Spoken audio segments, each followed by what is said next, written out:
Hey guys, we are going to keep going with hydrates, and we're going to focus specifically on how do we determine the empirical formula of a hydrate. What I can't stress enough is make sure you are making the connections between the process that we're going to use in this lesson and the process that we did when we started how to determine the empirical formula of a regular compound. Because the more you can see the connections, the less you're memorizing and the more you're understanding and you're applying the same set of skills. This is going to continue when we move on to combustion analysis in the next few days. So we're going to start off with the same type of process. We need to know the masses of each component in this case, based on the information that's given to us. We're going to find moles of each component, and then we're going to find that whole number ratio. So again, it's the same set of steps. It's going to be a little bit different because of how we handle hydrates, which I'll point out to you. So I kind of listed this little process for you that we're going to be using. So in question, what's on here is 6. We have copper 2 chloride. It's heated, becomes dehydrated.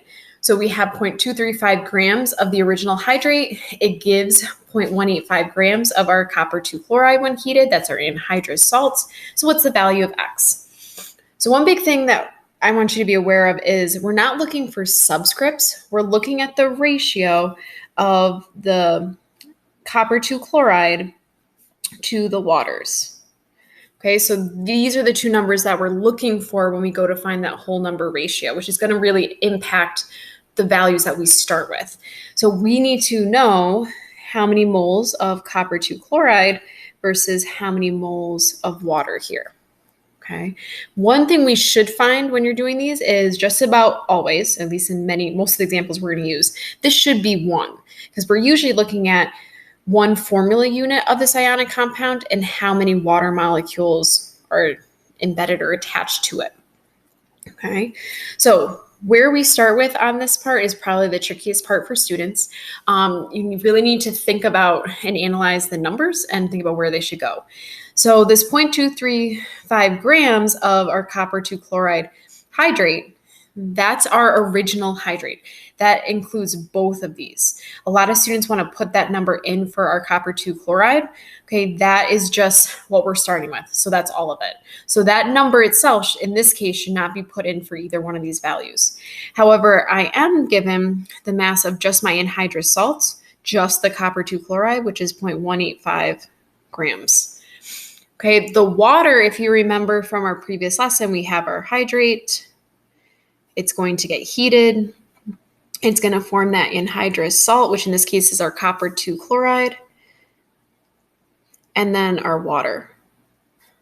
Okay, so if I have my original hydrate and I know how much was left, that water evaporated out of it, so it's the difference between those two. So over here, I would be doing 0.235 minus the anhydrous salt, okay, to find my water. Now just be careful. Both of these numbers to the thousands, so I need to, in order for sig figs to be continued through this, I need to draw in that 0 so that I go out to the thousands with my significant figures as well. That's the number that we're going to start our water with. So I think that's one of the most important parts of these calculations for a hydrate is make sure you start with the correct masses, or else you're going to get stuck as we go forward. All right, so we have our correct mass. We have our anhydrous salt versus the mass of our water from the original hydrate. Now it's just a matter of just going through and calculating out moles. At this point, this is going to be the same thing as what we've been working on. We're going to use their molar masses. So their molar mass based on the AP chemistry table is 134.45 grams per 1 mole. And then for water is 18.02 grams per 1 mole. All right, going out to 3 sig figs, I get 0.00138 mole of our copper 2 chloride. And then for our water, I'm going to get 0.0028. And in this case, because of my 2 sig figs here, I have 2 sig figs at this point. Okay, I'm then going to divide by the smallest, which for us should almost always be our anhydrous salt. So I'm going to divide by 0.00138, which allows that to set the copper 2 chloride to 1. When I divide the moles of water by that value, in this case, I get a 2. Okay, so, and again, that was a little bit, I'm rounding that off to 2, but it's super close to that whole number of 2. So then from here, this means that for every 1 mole of our copper 2 chloride, we have 2 moles of water. So this is that mole ratio between our two components here. So that means this 2, okay, can now get plugged in front of the water, and that will be my final answer there. Okay. All right, let me just go through another one because, again, these can be a little bit tricky. So if you need it, I would pause it and maybe try this one out on your own, and then you can check over your answers if needed. So in this one, we have aluminum sulfate hydrate, a potassium aluminum sulfate hydrate. And it's saying we have 4.74 grams of our hydrated compound, and it loses 2.16 grams of water. So in this case, it's telling us how much water was lost, which is important when we go to plug in these values. So we are going to be, again, looking for the mole ratio of the potassium aluminum sulfate and the moles of water. Okay, so that's what I'm looking for there. So I'm going to start first with the two components. We have our potassium aluminum sulfate, and then we have our water. Okay, we were given the mass of water, 2.16 grams. So that would probably be determined by the loss of water during the heating process. Okay, in this spot here, resist the urge to just throw that other number in there. That's the whole hydrated compound. That's this whole thing combined. So just the anhydrous salt here, we need to do subtraction again.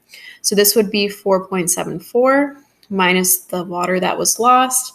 And when you subtract those two, keeping to the hundredths, you get 2.58 grams. Okay, that's how much of the anhydrous salt would have been left in the dish. So I'm going to put my 2.58 grams there. Okay, from there, now that we have our masses of each component, I need to get them into moles and then find that mole ratio.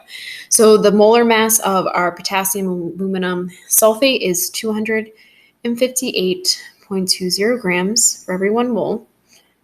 Okay, that's going to give me, keeping the 3 sig figs, 0.00999 mole. Okay, for our water, we're using 18.02 for every 1 mole. And when I divide those two numbers, I get 0.120 moles. Okay, as we expect, the anhydrous salt has a much smaller amount of moles in this case. We need to get them into whole numbers, so I'm going to divide by the smallest for both. So that sets the anhydrous salt to 1, and then 0.00999. When you plug this in, and I can show you that, we have 0.120 divided 0.00999. Okay, we get a number close enough to a whole number here of 12. So that would be 12 moles. So for every 1 mole of our potassium aluminum sulfate, okay, we are going to have 12 moles of water. So that would be my empirical formula for this hydrate. Okay, so again, what I can't stress enough is as you go through these, going through the process of determining the empirical formula, see how this connects to what we've already done in this unit, and it will help strengthen your understanding of this concept.